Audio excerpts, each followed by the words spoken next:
Bonjour à toutes et à tous, aujourd'hui on se retrouve pour la vidéo quotidienne sur le Mercato et on va une fois de plus se diriger du côté du Paris Saint-Germain où les choses bougent énormément ces derniers jours et encore plus avec la nomination de Luis Enrique dernièrement au poste d'entraîneur.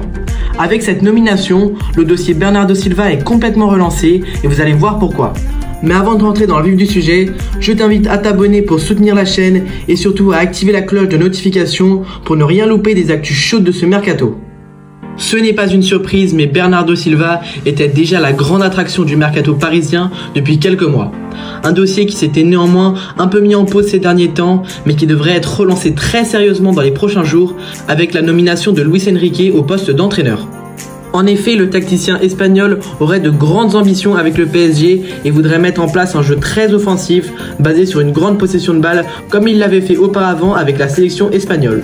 Mais ce style de jeu ne peut marcher que s'il dispose de joueurs de ballon pour pouvoir s'assurer la maîtrise de celui-ci. C'est pourquoi Luis Enrique aurait exigé aux Qataris le recrutement de Bernardo Silva et l'aurait même placé tout en haut de la liste des priorités, aux côtés également de Xavi Simons, qui collerait également parfaitement avec ce style de jeu. Concernant le joueur portugais, celui ne serait pas contre un départ de Manchester City, lui qui est au club depuis 2017. Pour l'instant, 3 clubs pourraient potentiellement l'accueillir.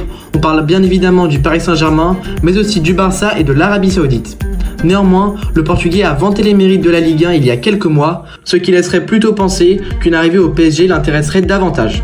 Mais attention car l'Arabie Saoudite semble également déterminée à le recruter et on connaît leur faculté à attirer les joueurs, notamment en proposant des salaires qui semblent irrefusables. Concernant Man City, le dossier a pris une toute autre tournure puisque ces derniers semblent avoir renoncé aux 80 millions d'euros et ne demanderaient plus qu'une somme avoisinant les 60 millions pour Bernardo Silva. De plus, Pep Guardiola ne voulait pas vendre le milieu portugais tant qu'il n'était pas parvenu à trouver son remplaçant, chose qui est désormais faite. En effet, les Citizens pensent avoir trouvé le remplaçant parfait de Silva, qui n'est autre que la jeune pépite du RB Salzbourg, Oscar Gluck, qui attire les convoitises de tous les grands d'Europe. Deux bonnes nouvelles pour le Paris Saint-Germain, qui permettront d'accélérer le dossier Bernardo Silva. Mais attention tout de même à l'Arabie Saoudite pour le club parisien, et même si le Portugais ne semble pas très emballé pour le moment, les chiffres pourront très vite le faire changer d'avis. Le PSG devra donc proposer un salaire XXL aux Portugais. L'Arabie Saoudite, quant à eux, envisagerait un salaire de 1 million d'euros par semaine pour Bernardo Silva, salaire donc 5 fois plus grand que ce qu'il perçoit actuellement.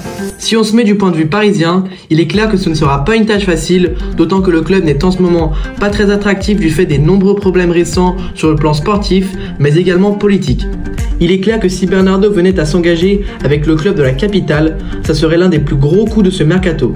Déjà d'un point de vue financier, car la somme demandée par City n'est au final pas énorme pour un joueur de ce calibre, mais aussi et surtout d'un point de vue sportif, puisque Bernardo Silva semble le meilleur joueur sur le marché pour le système de jeu de Luis Enrique.